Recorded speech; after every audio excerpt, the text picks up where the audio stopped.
Hi guys, कैसे आप लोग। आशा है बहुत अच्छे होंगे। तो एक बार फिर से स्वागत है आपके अपने ही channel best DF stock market में।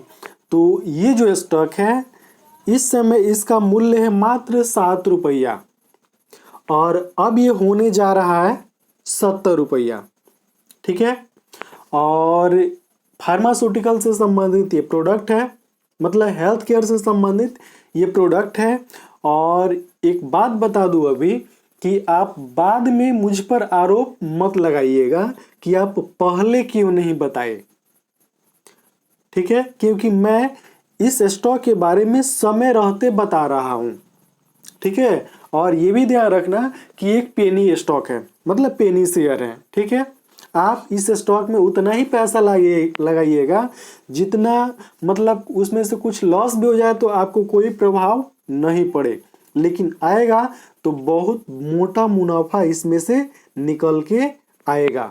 ठीक है, और आने वाला है। ठीक है, तो चलिए देखते हैं इस स्टॉक का अन्य जो डाटा है वो क्या कह रहा है। तो ये जो कंपनी है ये बीएसई में लिस्टेड है, आप यहाँ पर देख सकते हैं। ठीक है। और उसके बाद देखिए कि इसका जो मार्केट कैप है बहुत ही छोटा है, मतलब समझ लीजिए कि एक पेनी शेयर है। ठीक है। और अभी इसका जो करंट प्राइस चल रहा है वो 7 रुपया 18 पैसा चल रहा है। ठीक है। उसके बाद इसका जो 52 वीक का हाई है वो यहाँ पर देखें तो लगभग 11.5 रुपया है, और जो लो है वो लगभग 5.5 रुपया है। ठीक है। और उसके बाद इसका जो स्टॉक का पी रेशियो है लगभग इसे आप 89 मान सकते हैं। ठीक है, जो मतलब स्टॉक के हिसाब से देखें तो बहुत ज़्यादा है, लेकिन जितने भी पेनी स्टॉक है उसमें ये सब मायने नहीं रहता है। ठीक है। उसमें सबसे पहले देख लीजिए कि कंपनी डेब्ट फ्री है कि नहीं, किस सेक्टर से संबंधित है।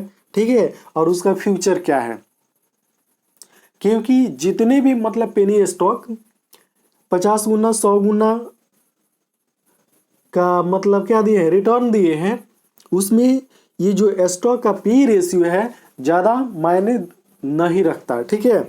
उसके बाद देखिए इसका जो बुक वैल्यू अभी है वो 1 रुपया 35 पैसे का है। ठीक है। उसके बाद देखें तो ये जो स्टॉक है डिविडेंड नहीं देता है, और आरओसी जो है आरओसी है स्टॉक के अनुसार देखें। ठीक है, तो ठीक ठाक कहा जा सकता है, और इसका जो आरओई है वो भी इस ठीक ठाक कहा जा सकता है। उसके बाद इसका जो क्या है मतलब फेस वैल्यू है वो 1 रुपया का है। ठीक है। तो यहाँ पर आप एक बात और ध्यान दीजिए, आरओसी और आरओई भले ही आपको कम देखने को मिल रहा हो, ठीक है, अपने मतलब जो सामान्य आरओसी होता है 21 के आसपास। ठीक है, 21 19 20 जो भी हो, और आरओई जो होता है 17 के आसपास, जो सामान्य होना चाहिए, मतलब क्या होना चाहिए, अनुकूल। ठीक है, उससे कम दिखाई दे रहा हो, लेकिन आने वाले जो समय है, ठीक है, उसमें बहुत बड़ा मुनाफा निकाल कर ही देने जा रहा है। ठीक है, आप यहाँ पर इसका चार्ट भी देख सकते हैं। और यहाँ पर देखिए कि कंपनी जो है वो ऑलमोस्ट क्या है, डेब्ट फ्री है। कंपनी ऑलमोस्ट डेब्ट फ्री है, और इसके अलावा यहाँ पर देखिए रिपीटेड प्रॉफिट दिया है। ठीक है, कंपनी यहाँ पर रिपीटेड प्रॉफिट दी है। सॉरी, यहाँ पर हटा देते हैं। ठीक है, यहाँ पर देखिए यहाँ पर बताया जा रहा है कि कंपनी रिपीटेड प्रॉफिट दी है, तो बहुत छोटा सा स्टॉक है, डेब्ट फ्री भी है, ऑलमोस्ट डेब्ट फ्री है, और रिपीटेड प्रॉफिट भी दिया है। उसके बाद इस कंपनी का नाम दिखा देते हैं, तो कंपनी का नाम है जेनिथ हेल्थ केयर लिमिटेड। ये जो कंपनी है फार्मास्यूटिकल से संबंधित जो भी प्रोडक्ट होता है उसके बिजनेस में ये कंपनी लगी हुई है। अब यहाँ पर देख सकते हैं इसका जो क्या है मतलब क्वार्टरली रिजल्ट है वो, तो यहाँ पर इसका क्वार्टरली रिजल्ट देखने को मिल रहा है।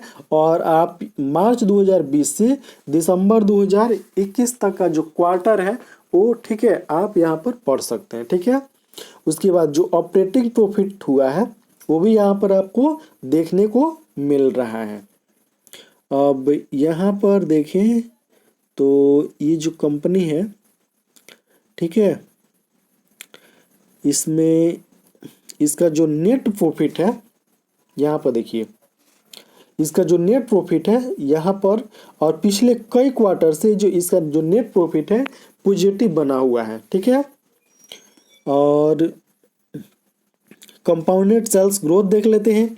तो जो कंपाउंडेड सेल्स ग्रोथ है वो पॉजिटिव बना हुआ है। कंपाउंडेड प्रॉफिट ग्रोथ ये भी पॉजिटिव बना हुआ है। स्टॉक प्राइस CAGR ये भी पॉजिटिव बना हुआ है, ठीक है। और यहाँ पर देखें तो इसका जो रिटर्न ऑन इक्विटी है, ठीक है, ये भी लगभग ठीक ठाक देखने को मिल रहा है। और बैलेंस शीट की बारी है तो यहाँ पर इसका जो बैलेंस शीट है, बैलेंस शीट में दिखाया जा रहा है कि कंपनी के पास रिजर्व है, ठीक है, और लंबे समय से इस पर कर्ज नहीं है। रिजर्व है, कर्ज नहीं है, ठीक है, यानी ऑलमोस्ट डेब्ट फ्री है। इसके अलावा यहाँ पर देखें तो कंपनी का जो टोटल एसेट है वो 10 करोड़ 48 लाख है। और कैश फ्लो देखें तो मार्च 2021 का जो डाटा है, मतलब क्वार्टर है, ठीक है, जो बीत चुका है, उसके अनुसार माइनस में देखने को मिल रहा है, लेकिन वो बीत चुका है, ठीक है। अब देखते हैं शेयर होल्डिंग पैटर्न। तो जो प्रोमोटर हैं यानी कंपनी को जो चलाने वाले लोग हैं उनके पास लगभग 29% की हिस्सेदारी है, 28.74%, मतलब लगभग 29.29% मान सकते हैं। और जो DII वाले होते हैं उनके पास 0.39% की हिस्सेदारी है, जबकि पब्लिक के पास 70.87% की मतलब होल्डिंग है, ठीक है, हिस्सेदारी मतलब होल्डिंग है। तो ये जो स्टॉक है बहुत छोटा है और 7 का स्टॉक है। आने वाले समय में ये 70 होने जा रहा है या होने वाला है। यदि आप इसमें इन्वेस्ट करने की इच्छुक है तो इन्वेस्ट कर सकते हैं, ठीक है। इन्वेस्ट करने से पहले आप स्वयं इस स्टॉक के बारे में रिसर्च कर लें या अपने फाइनेंशियल एडवाइजर से सलाह ले लें, ठीक है। जहाँ तक मेरा मानना है ये जो स्टॉक है अब 70 होने के लिए तैयार हो रहा है। तो कैसा लगा ये स्टॉक, आप कमेंट बॉक्स में कमेंट करके अवश्य बतावें।